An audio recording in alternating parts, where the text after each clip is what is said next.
Under here again. Wanted to show you real quick this Tumbo trolley that I installed.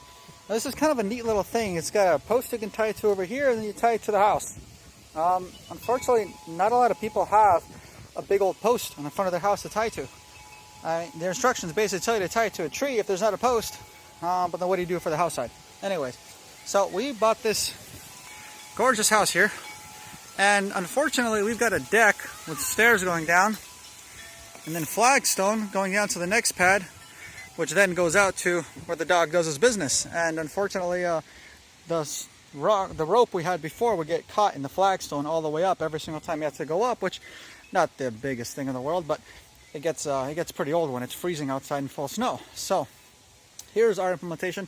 Hopefully this will help some of you guys who had some installation questions. I did not find any videos that had it done the way we did, and so I'll show you what we did here.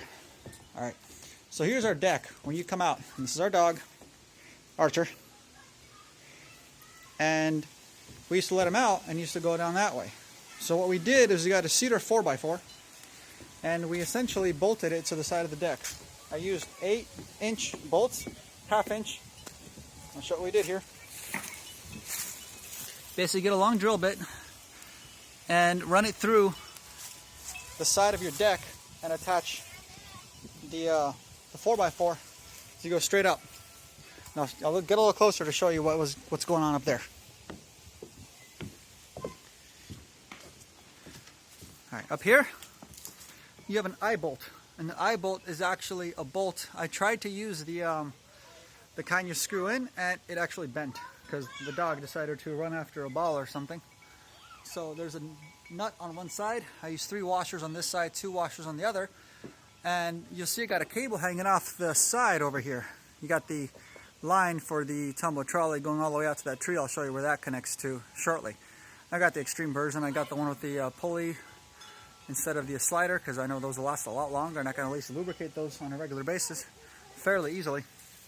And when you're connecting it to a 4x4 like this, you really need to have some kind of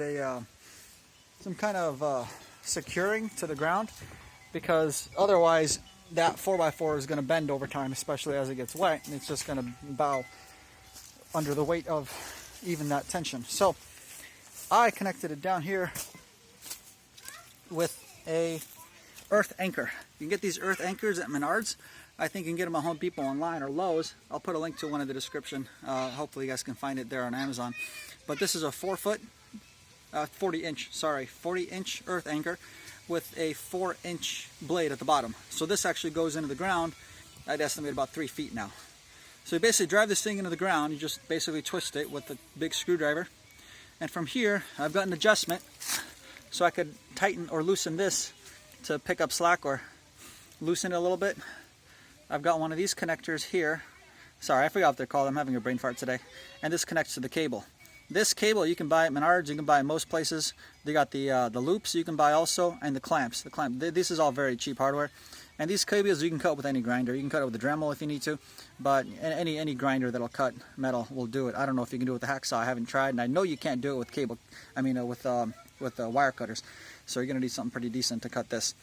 This is probably overkill, honestly, but this is what I ended up doing. So this is connected directly into the ground, and you want to drive this into the ground at the same angle that the rope is coming out. Otherwise, it's going to start leaning on you in a particular direction. So the most amount of strength you'll have is when the force being applied to the earth anchor is applied directly. That'll be parallel to the direction it's being driven into the ground.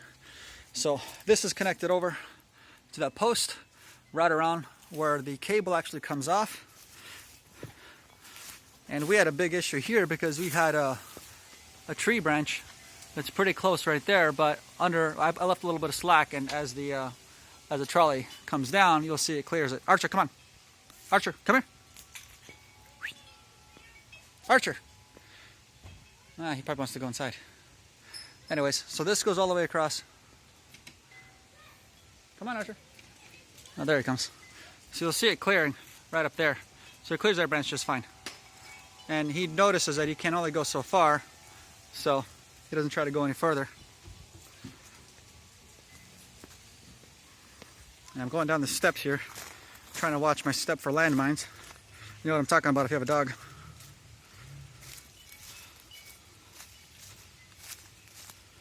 We're connected to the tree up here.